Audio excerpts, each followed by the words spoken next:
Hello everyone, my name is Preston Dennett, and thank you for joining me for a new episode of UFOs and the Paranormal. I've got a very special episode for you today, which I call The Friends of Earth, the onboard UFO encounter of Michael and Janet. This is perhaps better known as the Buff Ledge encounter. This one took place on August 17, 1968 at a girls' camp called Buff Ledge, located on the shores of Lake Champlain in Vermont. This is a very special and important case, I think, because it does involve multiple witnesses and it's incredibly detailed with an enormous amount of information from the ETs. It's one of the better multiple witness cases out there, which was very thoroughly investigated by experienced researcher Walter Webb. So, this case is so important, I think that people deserve to know more about it. It's not super well known. There was a book written on the case, but it's now a collector's item and very hard to find. So I really wanted to bring this case to everyone's attention because it is so incredibly detailed. So let's just start with the beginning of the encounter, which I call The Encounter Begins. Again, there are two witnesses in this case. 16-year-old Michael Lapp, that is a pseudonym. He was an employee at the Buff Ledge Girls Camp in Colchester, Vermont, just north of Burlington, along the shores of Lake Champlain. And the other witness was 19-year-old Janet Cornell, also a pseudonym, and also an employee of the Buff Ledge Camp. It was just after sunset on August 17, 1968, that Michael and Janet sat at the end of an L-shaped wooden dock on Lake Champlain. They knew each other only in passing, but for the past hour had talked and gotten to know each other much better. Michael's job at the camp was to maintain the boats and water equipment and transport water skiers from the dock to the raft. Janet was a water skier instructor. This private camp had about 40 employees and hosted around 140 girls. On this evening, Michael and Janet were alone on the dock, though there were others up in the cabins located a short distance away, which overlooked the dock and the lake. However, most of the girls at the camp were at a swim meet at the time of this encounter. The sun had just set when Michael noticed a bright, star-like object, which he at first assumed must be Venus. But suddenly this star-like object swung down in an arc to the right. Michael shouted out, "Wow!" He pointed it out to Janet and said, "Venus is falling." It obviously was not Venus, and they could now see that it was an oval or cigar-shaped object hovering stationary in the sky. It looked large and somewhat distant to them, but almost immediately, three bright objects emerged from the lower right side of this object, while the large craft reversed course, rising upwards, and became a star-like light, then moved off into the distance and disappeared. So at this point, the three smaller objects that came out of it began to put on a fantastic display, zigzagging, spiraling, starting and stopping, performing falling leaf motions, and more. These objects slowly moved closer to the witnesses so that they could now see that these lights were in fact disc-shaped craft with a dome on top. And after about 5 minutes, these objects assumed a triangular position, with one object much closer to the witnesses than the other two. The other two objects then darted off in different directions and disappeared, while this remaining craft hovered over the center of the lake and then slowly started to move towards the witnesses, who could now hear a high-pitched, wavering sound coming from it. And as the object moved closer, the witnesses could now see a band of colored lights around the circumference of this craft. Both were absolutely amazed by this display, but now, seeing this craft come closer, Michael began to feel some fear, as he felt like it was, quote, stalking us. He was also shocked by the just phantasmagorical nature of this UFO display, so much so that he started to ask Janet repeatedly to touch his face and to let him touch hers to test if they were dreaming. And finally he told Janet, "I think we should go." Janet replied, "I don't know. I think we should stay." The object took off upwards and disappeared.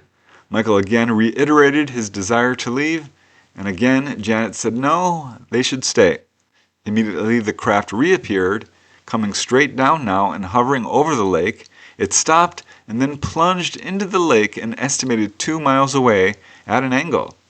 Instantly, a powerful wind blew over them, and a series of 3-foot waves swept towards them from where this craft had plunged into the water. At the same time, dogs began barking, cats began howling off in the distance. Shortly later, the disc re-emerged, and all this activity stopped. The whole area became silent. This craft then moved closer and lower in a series of step-like motions. As Michael says, it was unnervingly quick. Looking over at Janet, he saw that she now appeared to be in some kind of trance, or as he said, spaced out. Now Janet does have some memory of this. As she says, we watched them, the UFOs, for maybe 10 to 15 minutes when one of the lights appeared to be moving directly towards us, becoming larger and brighter. So they estimate that this object moved to about 60 feet away from the dock and was 20 feet above the surface of the lake. This disc, they estimate, was about 50 feet across, or, quote, as big as a small house. Now this dome on top of the craft now became transparent, and inside they could see 2 childlike figures visible from the chest up.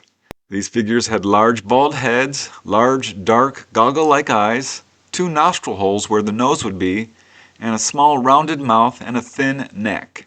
They said there was kind of a greenish tint to their skin, and they appeared to be wearing skin-tight grayish uniforms. So Michael shouted out, "Janet, look at this! This is incredible!" And glancing at her, she still appeared to be dazed and in some kind of a trance. Michael, however, was fully awake, but he was also in shock and started to feel some real fear. But as Janet says, I have a vague memory of quickly sitting down. I believe I closed my eyes and ducked for fear that the object would hit us. After that point in the incident, my memory doesn't come up with anything. You can tell from the testimony of both witnesses how impressive this was. Really no room for misperception here. Too much is going on. It's absolutely an astonishing sighting. It started out as a close encounter of the first kind, a simple sighting. But as this object moved into the lake, this is when it became a close encounter of the second kind, because it affected the lake itself, and of course we have strong animal reactions as well. And then it very quickly escalated to a close encounter of the third kind, one involving humanoids. And what happened next is so amazing, because you don't often get this kind of detail in close encounters, where the primary witness, Michael, was able to hold a very long and illuminating conversation directly with the ETs. So Janet, while her eyes are open, appears to be in some kind of a trance, but Michael is fully awake. And he saw that these 2 grays were looking down at him intently. And shocked, Michael asked them out loud, "What do you want? Where are you from? Are you going to hurt us?" The ETs replied telepathically, speaking in perfect English with a slightly feminine tone. He said, "We are not here to harm you." Michael was amazed to hear this voice, quote, talking in my head, and he said out loud, "What is this?" He apparently was not familiar with telepathy, and the ET said, "This is what you call telepathy." So he immediately turned to Janet and asked her, "Did you hear that?" Janet woke up briefly from her trance, looked at the figures, and asked, "Are they speaking to us?" But she quickly lapsed back into her daze, her trance. So Michael turned back to these grays and said, "What are you doing here?" The ET repeated that Michael should not worry, that he would not be harmed, and then said that they returned to Earth, quote, after the first atomic bomb exploded. So Michael asked them, "Where are you from?" The ET replied, "We are from far away," and gave the name of a home planet or system, but Michael was unable to remember the name other than it had many syllables. He then heard the ETs speaking to each other telepathically in a sort of high-pitched, rapid, and unintelligible language. At this point, Michael felt a sense of utter disbelief at what was happening, and at the same time, a strange calmness descended over him. It all seemed, as he said, quote, totally absurd. And in response to the emotion sweeping over him, he slapped his knee, began laughing, and thought to himself, I still don't believe this." Instantly, the figure on the left inside the craft slapped its own knee, seemed to laugh, and tossed his head the same way Michael had, in perfect mimicry of Michael. Astonished, Michael touched his own face again, just to establish that he wasn't dreaming and that all of this was actually happening to him. This sense of peace enveloped him as he and the alien stared at each other, and he thought to himself how interesting it would be if he and Janet could go inside the craft. Suddenly the ET disappeared from view. The UFO moved forward even closer, almost over their heads. The craft then moved directly overhead. A beam of bright light shone down on both he and Janet, and at that point Michael saw, quote, "the brightest light and the whitest white I've ever seen. A mass of liquid light, almost physical stuff." He looked down at his hand, and he could see the outline of his bones inside his fingers. He heard the voices in his head and felt himself losing consciousness. Michael quickly grabbed Janet by the shoulders and pulled her down on the dock to protect her, and he felt the sense that they were both about to be taken, and he shouted out, "We don't want to go!" And he thought to himself, "Jesus, protect us." How amazing is that? This was all fully consciously recalled, this very long conversation with what appeared to be gray-type ETs. And this, of course, is when the close encounter escalated from a close encounter of the third kind to one of the fourth kind. At this time, I don't think the witnesses were aware of this. They would soon discover that they had missing time, and that is why this next section is so important, which I call aftermath, because it was then that they realized how profoundly this encounter affected them, not only immediately afterward, but in the years that came following this encounter. After that beam of light hit them and they felt like they were losing consciousness, they both slowly regained awareness. Michael found himself still on the dock next to Janet with the craft hovering overhead. Up behind him, towards the cabins, he heard car doors slamming and people talking, and he heard someone shout out, "What's happening? Wow, look at that!" It turned out that the girls had just come home from their swim meet. Immediately, the craft winked out, the UFO raised upwards, sending out rapid-fire flashes of light, and took off. In mere seconds, it was a tiny dot in the sky and was gone. So the two of them stood up and began to walk back to the cabins. Janet said, "I am so sleepy." Michael told her, "We can't forget any of this." And Janet told him, "Don't worry, we won't, but I'm so sleepy. I have to sleep." She still recalled seeing the three lights darting around. She vaguely recalled one of them coming very close and looking quite large. She remembered it getting close and then both of them dropping down and, quote, hitting the dock. But she was now surprised by Michael's strong feelings about what she now believed was a simple sighting of unexplained lights over the lake. At this point, she did not remember seeing any humanoids. So they walked from the dock up to the camp. Janet went off to sleep in her cabin, while Michael was approached by another woman, Susan, that's a pseudonym, who asked him what happened. Apparently she had seen something, and Michael told her it was a flying saucer. Now apparently several people at the camp had seen the strange lights down over the dock, and buzz about the sighting quickly spread through the camp. The camp director, Richard Wild, again a pseudonym, and others at the camp began to approach Michael and asked him who was there with them. Michael evaded the question. Like Janet, he was also overcome with sleepiness, and he was also emotionally overwhelmed by what had just happened. He went to his cabin, where he was met by his friend Patrick, age 20, who ran up to him and said, "Something really strange happened to you at the lake, didn't it? I saw it. I saw the whole thing, and I still don't know what I saw, but it was very weird, and it flew away, that's for sure. It really freaked me out." So apparently Patrick had seen all of this as well, and he insisted on calling nearby Plattsburgh Air Force Base, located some 10 miles from the lake. So together they called the base to report the sighting, but the response from the base was negative. They said only that they knew nothing about any UFOs. So Michael went to sleep. He estimates around 9 p.m., which would indicate at least 1 or 2 hours of missing time. He woke up about an hour later. He tried to approach Janet to talk about the sighting, but she was still asleep. He wandered around the camp and found another guy sitting at the edge of the playfield drinking. So Michael joined him and for the first time in his life got drunk. He then went to bed and woke up the next morning with a terrible hangover. That evening, he drove home and told his family, "I've seen a flying saucer." Now he's not sure if he told them about having a direct conversation with the ETs, not sure if he told them about the humanoids, but he does recall that the response was, if not entirely negative, a bit underwhelming. He implored them to believe him and at least remember his telling them about it. So he was very concerned that people remember this. He also approached his girlfriend and told her, who seemed somewhat shocked and taken aback by his story.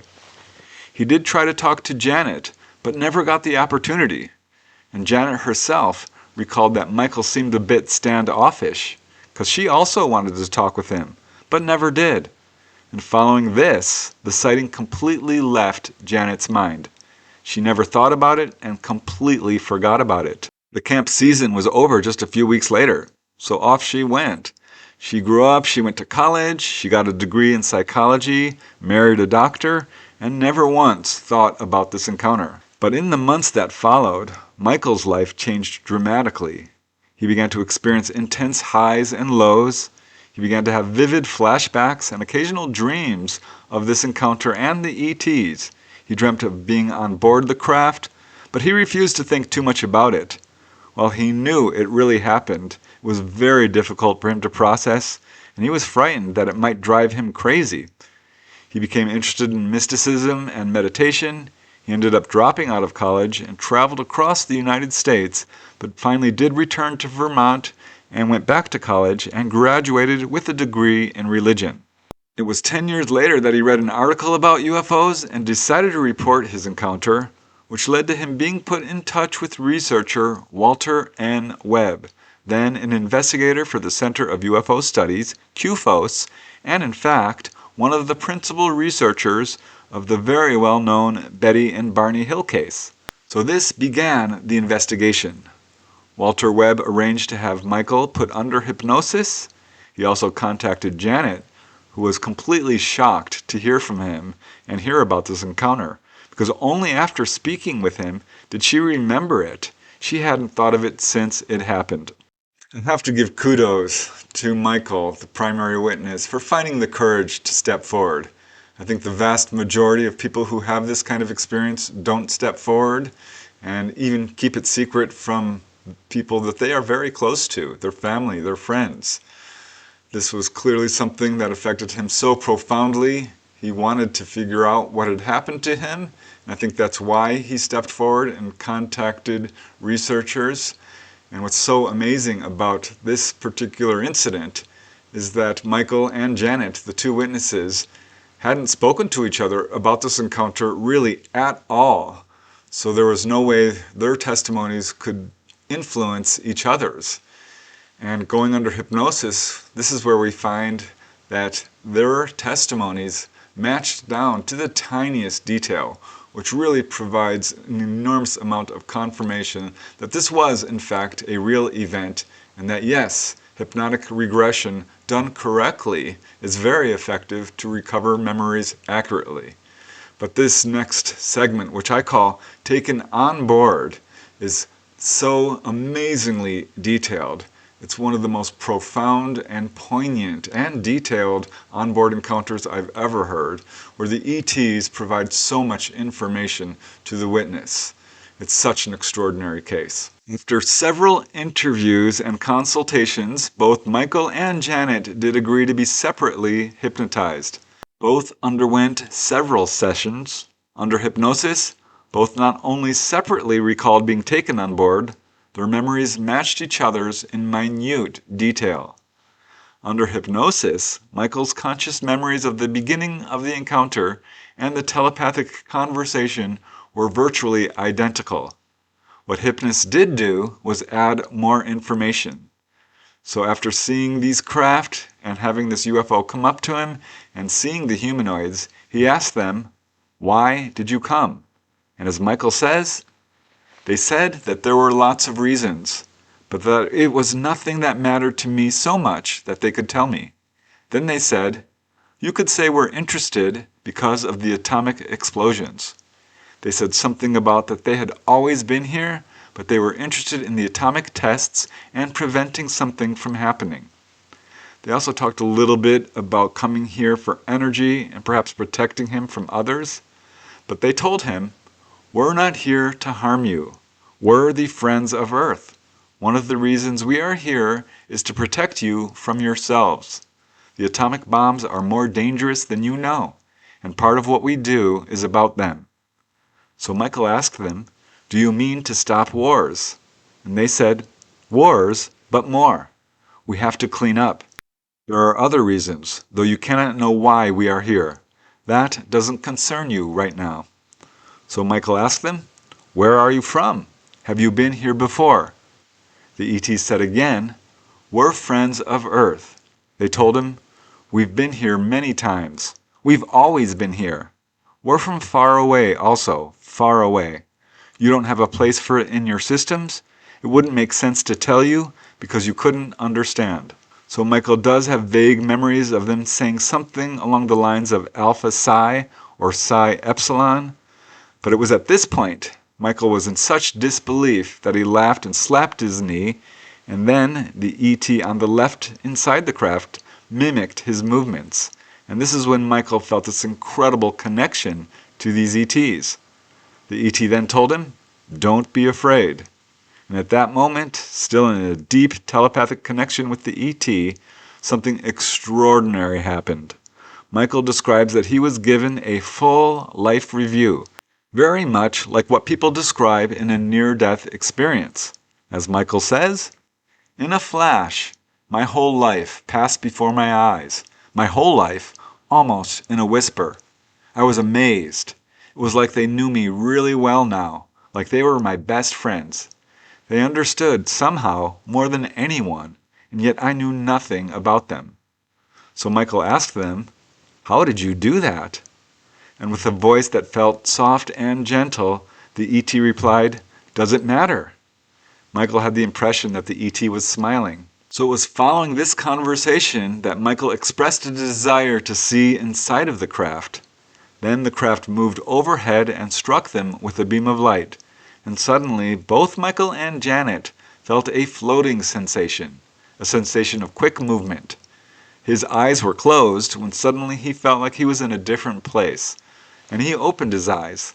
And as Michael says, "I could see that we were in a craft, and there was a huge craft in front of us, and stars all around, and darkness. One of the beings was talking, and one was driving. The smaller craft was being driven into this big, huge ship. And they said that they had been on Earth, on and off, for as long as we have. And we and they were like brothers and sisters. And that I was going for training. And that I should be able to show people that we are different than what we think we are. What I was going to learn might take lifetimes to divulge. What was important was that they were here and I was with them. And this was something new." So Michael recalled this smaller ship approaching the larger one. It went inside, and he was floated via a beam of light with Janet from the small craft into the larger one. This small craft remained floating in the air at one side of the room. He described this room as being very large. He said it had a tall, transparent dome overhead and curved metallic walls that glowed with a silvery light. There was a row of colored lights around the edge of the room. He said that there were 4 identical-looking grays. One stood behind him and began to communicate with him telepathically. Another was facing a console and what looked like a large computer-like screen. So Michael asked them, "Where are we?" They told him, "Well, look out and see." This is when Michael looked out the dome, and he could see the Earth and the Moon. They looked very small, very far away, and he was surprised that he felt no fear to find himself so far away from Earth. He immediately asked about Janet, and the ET pointed, and he saw that Janet was lying on a table nearby, being physically examined by the beings. She appeared to be semi-conscious. There were shining lights in her eyes, taking skin samples. Tools seemed to extrude from the walls and then disappear back into them. He said a machine came down from the ceiling and took samples of saliva from her mouth. They appeared to take a blood sample. They inserted a tube inside her, and then he asked them, "What are you doing?" And the ET replied, "We're just seeing what you're like now, and we're looking at her body. We're taking fluid from her body. This will help us in our task. It doesn't hurt." So they explained to him that they were using the samples from her body to make life in other places. At this point he recalled touching the ET's hand, and as Michael says, he smiles his lipless smile, and I feel love. And I touch him, his hand. I lean against the arm, and it's sort of wet and clammy. So Michael asked him, "Where are we going?" The ET's answer surprised him. The ET said, "It's quite amazing, you know, that you're still here asking questions. Something in you won't quit, which is good for us because we find out more. But it will be hard for you. There will be times when you'll remember us and think that we're evil, that this should have never happened to you. Unfair, you'll say. So much happened in a short time. But try to love, and you will." As Michael says, "When he talks, I feel this fantastic closeness. He told me that it would be hard for me because I remember some, and I'm still awake." So at this point, the ET led him to a table, which was at an angle. This table then pivoted to a horizontal position with him on it, and the ETs told him, "We are looking in your mind. It's your turn." This table was on a single pedestal, and as he lay on it, he said it felt both firm and soft at the same time. It gave to his body. He also noticed that it had lights and things in it that he didn't fully understand. But as Michael says, "I could see myself being given information and being spoken to on all these different screens. I was going for training. What I was going to learn might take lifetimes to divulge." So he saw a screen where the results of his own exam were apparently being displayed, and again he felt himself in very close telepathic communication with the ET, who would answer his thoughts the moment he thought them. It felt to him as though he had spent a lifetime with them. He asked the ET, "What will happen to me when I get back?" because he was worried that all this information would drive him crazy. And the ET replied, "You will be all right. You won't go crazy." Now Janet's recall under hypnosis was not quite as extensive as Michael's, and she also had more difficulty breaking through the wall of amnesia. But with the skill of the hypnotist, her memories came flooding back. Now under hypnosis, Janet also recalled the beginning of the encounter, the sighting, this craft moving closer, the ETs. She remembered all of this. She recalled how excited Michael had become in his repeated entreaties to confirm reality by touching each other's face and to remember the events and how incredible it all was. She recalled him asking if she saw the aliens inside the craft. She said that she didn't want to look, but finally did. As Janet says, "I think that I saw more than one. It wasn't a regular head. It was something different about it. I think they were short.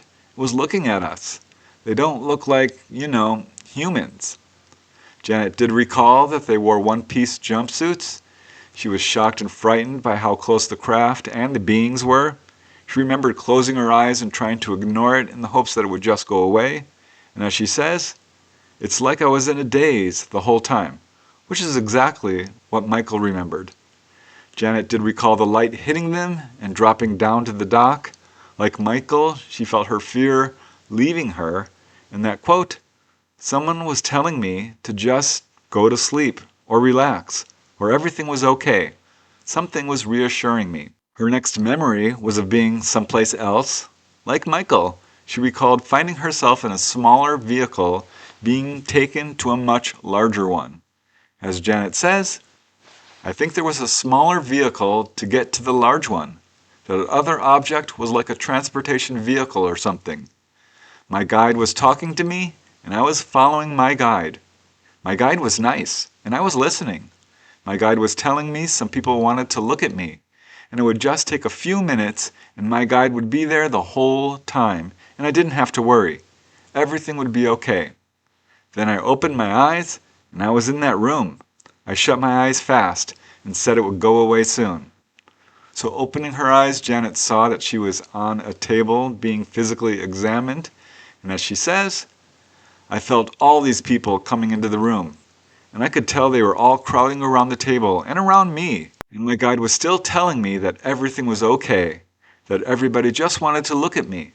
Then I opened my eyes, and I wasn't supposed to do that.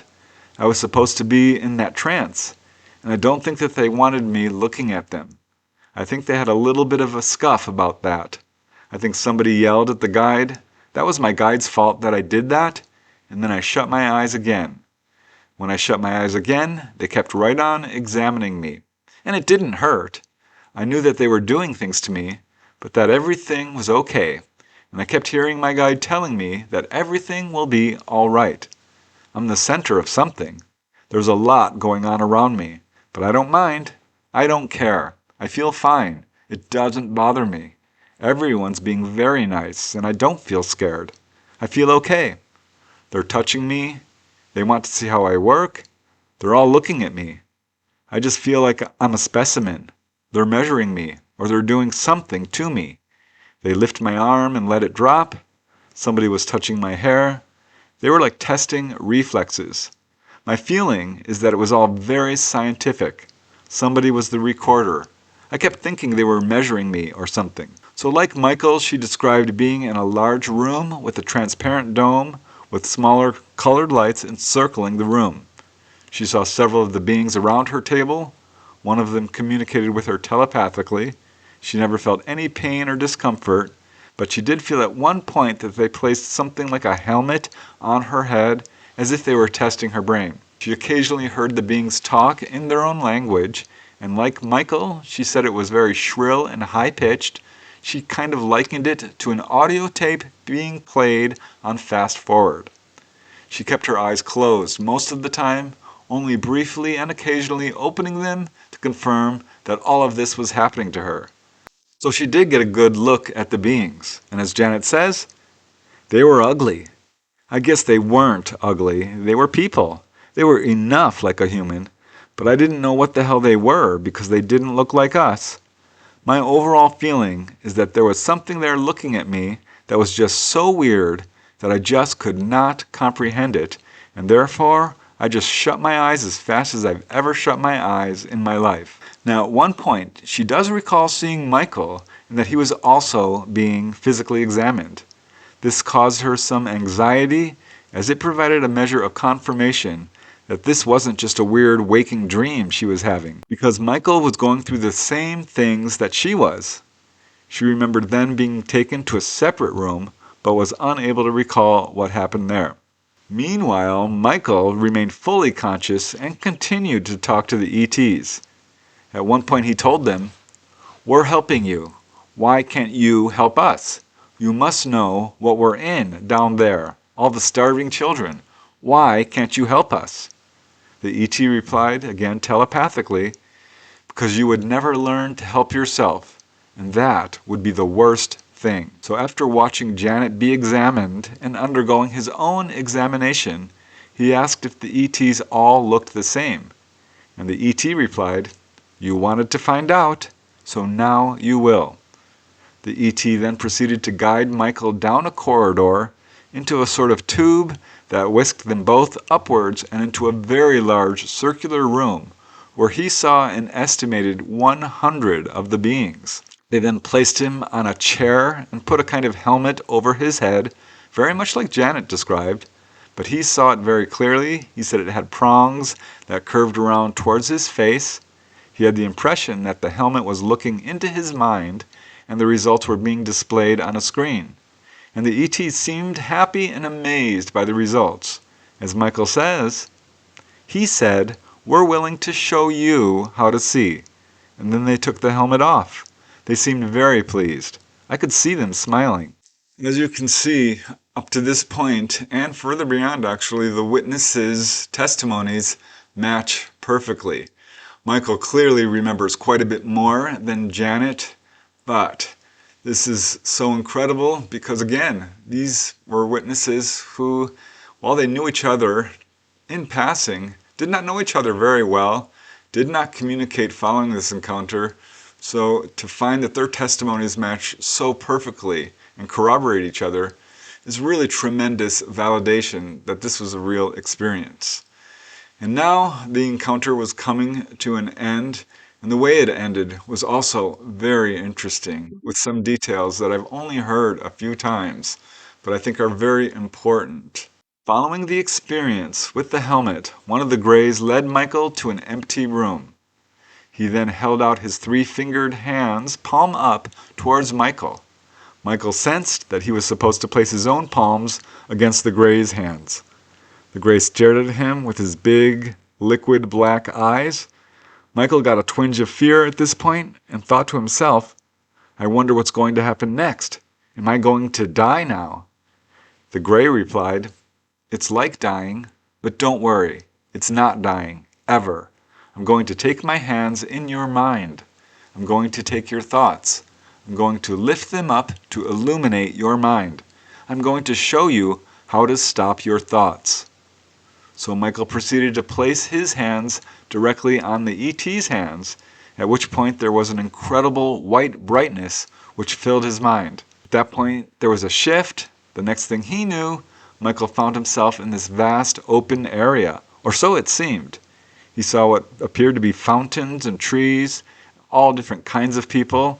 He said it was kind of like a garden or a park. There was a light mist in the air, and there was a lot of people there. All of them were walking around in a kind of daze, confused, in a trance. Nobody was talking. Some had no clothes on. He saw a girl laughing hysterically. At this point he saw Janet, and Janet saw him and walked up to him crying. She was also in a daze, so he told her that everything would be all right. Michael himself felt disoriented and confused. Every time he tried to bring himself to full consciousness, he would slip back into this trance. So like the others, he finally just sat down. And as Michael says, I felt like it was a waiting place to get back. Everybody seemed pretty psyched out, confused, or weird. I just felt like we were in this place that was created to make us feel like everything was all right. So at one point, he looked towards the wall and saw something really interesting. It looked to him like hundreds of screens displaying different locations, each in real time, with moving images. So one of these screens loomed up towards him, and he saw that it was the dock where he and Janet had been taken from on the shores of Lake Champlain. And the next thing he knew, he was back on the dock with Janet. So landing on the dock, they were now alone, but the ET was still in telepathic communication and told him, Remember, the only reason you need to know is that we're protecting you. You might think that we are evil when you get confused in the future, but we are your friends, Michael. Don't tell anyone you don't trust. You loved us, and we loved you. There's too much to know. You could never understand. Janet won't remember this. Don't be frightened about what's happened to you. Don't worry. We love you. We care about you. Do what you are going to do. So at this point the UFO flew off, and the ETs left Michael with a few parting words. They said, Bye, Michael. It's all over now. Goodbye. How amazing is that? Such an extensive experience, such a profoundly spiritual experience. I think it shows many of the patterns we see with onboard cases. Not only, of course, there being a physical examination, but that this witness was given a tour of the craft and that he was taught all this spiritual knowledge and wisdom. It's so amazing. It's also interesting to me that he describes what is essentially a waiting room. I've heard that in only a couple of cases, but I absolutely think that this is something a lot of people do go through. Such an amazing case on so many levels. And what makes it even more amazing is not only that they confirmed each other's testimonies, but that following their encounter, it turns out that there were quite a few witnesses who saw these UFOs. Apparently at both the beginning of the encounter and at the end. So that's what I'd like to cover now, the testimony of some of the outside witnesses. I call this next segment Confirmation. So having gotten the whole story from both Michael and Janet, researcher Walter Webb focused on collecting the accounts of outside witnesses. Now, this case was perfectly solid without the outside witnesses, but the addition of other witnesses definitely gave the case greater levels of validation and confirmation. Michael recalled that two of the camp residents, Susan and Barbara, again pseudonyms, had seen strange lights from their cabin and had rushed down to question him and Janet about the lights. Janet didn't answer, she just went straight to bed, and Michael briefly described seeing a UFO, but avoided the questions. Despite this, word spread quickly. The camp's assistant director, Richard Wild, and others tried and failed to elicit more information from Michael. And again, Michael returned to his cabin where he was confronted by Patrick, who had apparently seen the UFO leaving after dropping off Michael and Janet on the dock. So Walter Webb was able to locate these witnesses and others, again, all of whom are anonymous and identified by pseudonyms. Walter interviewed Barbara, who told him that on the night of the encounter, and I quote, "I recall standing by the fence on top of the bluff and watching an object with erratic movement, like that of a helicopter. Multicolored lights, perhaps red, green, and white, I'm not sure. But she said it was definitely not a helicopter. It was totally silent, it was shaped like a wide-brimmed hat, and was very clearly, quote, unidentified. She said that when she saw it, it was about 20 to 30 feet above the lake, exactly what Michael and Janet had described." Walter Webb then got a hold of another witness, Susan, and she had only vague memories of seeing something but really couldn't remember, so she consented to hypnosis. And under hypnosis, she recalled seeing lights in the shape of a disc come very low and close to the dock and then suddenly dart away. Walter then got a hold of Michael's friend Patrick, who sadly had been later diagnosed with schizophrenia, but Patrick did say that he remembered seeing 4 or 5 bright star-like objects maneuvering over the lake, but that he believed this was after Michael's sighting. So this slightly contradicts Michael's memory, but at any rate, Patrick also recalled seeing jets flying over the lake shortly following this sighting. Another witness is Elaine Thomas, who remembered somebody bursting into the camp playhouse on the evening of the encounter, talking about strange lights in the sky. So everyone in the room rushed out, so she followed, walking slowly towards the lake, and she remembers seeing a, quote, warm illumination, perhaps silvery. This was over the lake. She had the impression it was very close. Someone mentioned the aurora borealis, but she had seen the northern lights before, and she dismissed this as an explanation because she saw these lights close up and she saw them quickly move away from the lake and out of view. Interestingly, Elaine's sighting, and apparently others saw it too, occurred shortly after sunset, meaning that she must have seen the UFOs as they arrived to pick up Michael and Janet. So there were witnesses both at the beginning of the encounter and the end. Another witness, Carol, told Walter that although she saw no UFO on that night in question, she and her friend Daniel had been apparently on the same dock late one evening in the same month of August 1968 and observed 1 or 2 star-like lights darting around above the lake. Daniel also confirmed seeing what he described as a single object. So Walter located 2 other witnesses who were not from Buff Ledge, but in another area nearby on Lake Champlain, who said that one evening in late July or early 1968, which would fit in the time frame, they saw unexplained lights over the lake. So this is perhaps not direct confirmation of Michael and Janet's experience, but could be, and it's certainly interesting. How extraordinary is that? It's a rare onboard encounter that involves outside witnesses, and yet this one has multiple witnesses. It's almost as if this was intentional. I don't know, hard to say, but given that the vast majority of onboard encounters have no other outside witnesses, I have to wonder about that.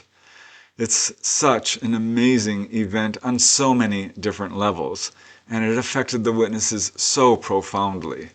And that's what I'd like to end this episode with, is some final words from both Michael and Janet, where they explain in depth how they feel about their encounter and what happened to them. In 1994, after interviewing both witnesses, going over their hypnosis transcripts, and doing an exhaustive investigation into the case, researcher Walter Webb published his amazing book, Encounter at Buff Ledge, a UFO Case History. Again, the book is now a collector's item, and it details his astonishingly thorough and objective investigation of the case. The two main witnesses were interviewed at length, but neither has ever been identified and neither has ever gone public. And they agreed to the investigation mainly because they wanted to know what had happened to them. In both their cases, they were profoundly affected for the rest of their lives. Michael more so than Janet. Walter Webb did arrange for Michael and Janet to meet face to face, but it was only once, and it was just before the book was published that Michael and Janet had a long telephone conversation. Michael was primarily concerned that Janet had been drawn into the encounter because of him. In 1994, at the time of the book's release, Michael was pursuing an acting and modeling career. Janet was raising 4 children, age 11, 8, and 5 twins. At that time, Walter Webb was able to obtain a lengthy statement where they talk about their own feelings about this encounter. As Michael says, I could have spent an indefinite amount of time with the aliens, and then, via thought control, made to forget a lifetime of experience with them, as they brought me back to Earth frame existence. I cannot stress enough how right and valid this contention of mine feels in light of feelings as they flew away. Incredible familiarity and kinship, love, and a confusion of knowing more than I could explain even to myself. They are of a spiritual nature, benign yet somehow all-encompassing, and of course very wise. Suffice to say they are close to angels, perhaps fallen due to their technological dependence, or merely a more advanced civilization, one which we are at a loss for parameters to compare to our own, and yet one in which the fate of Earth has always been involved in, at least peripherally, if not intrinsically. But of the things I can remember them telling me, all they wish is for us to evolve and not use atomic power. For no matter how close they are to the mystique, I believe they are lonely, finite creatures, as we all are. I tell myself, maybe I'm special. But no, I'm not special just because it happened to me. I'm not special because they chose me to have it happen to. It's just that I happened to be there. I'm not a special person. I'm just a regular guy. It just happened to me. So you can see it has affected Michael profoundly, and he still has a lot of questions about it. And Janet is no different.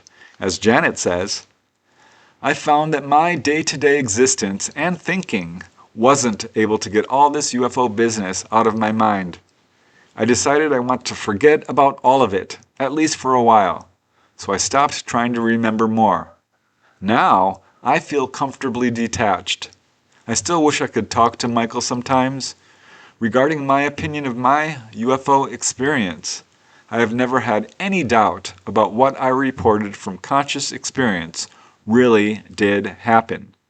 Sometimes I wondered whether I was inventing what I was saying under hypnosis to please you or the hypnotist. But gradually, as the months between the hypnosis sessions allowed me time to digest what may have happened to me, I came to believe that much of what I said under hypnosis did happen to me. I can't unequivocally say that what I related under hypnosis happened to me, but my inability to make that statement comes a great deal from my desire for the experience not to have happened.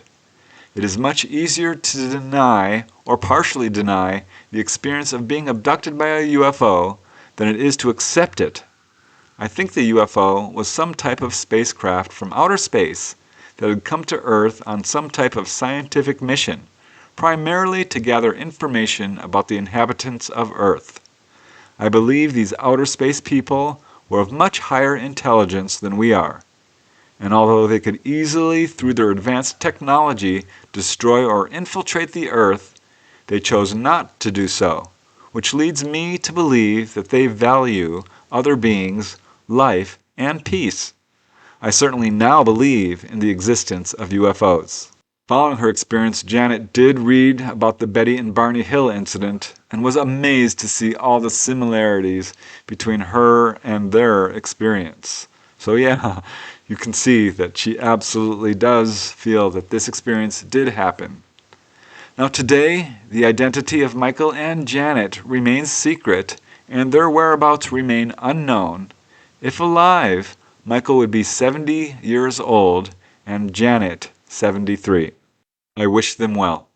So there you go. That's the encounter of Michael and Janet, better known as the Buff Ledge encounter. I think it's one of the best documented cases out there. Just want to give a huge thanks to both Michael and Janet for having the courage to come forward, having the courage to allow their case to be investigated, having the courage to allow their story to be publicly told. The vast majority of contactees don't go that far, but these two did. So I think we owe them a huge debt of gratitude. And of course, a huge thanks to Walter Webb for his very thorough and objective investigation and book on this case. It's an extraordinary book. It is hard to find. It is a collector's item. But if you do have the ability to find this book, I would recommend it. It's one of the best books out there on onboard UFO encounters, so I can definitely give it the highest recommendation. I hope Michael and Janet are doing well wherever they are, and yeah, thanks to both of them, truly. That's it for today, you guys. Thank you so much for tuning in. I truly appreciate it. And until next time, keep asking those hard questions, keep searching for the truth, and most important of all, keep having fun. And I'll see you next week for another episode of UFOs and the Paranormal. Signing off for now. Bye.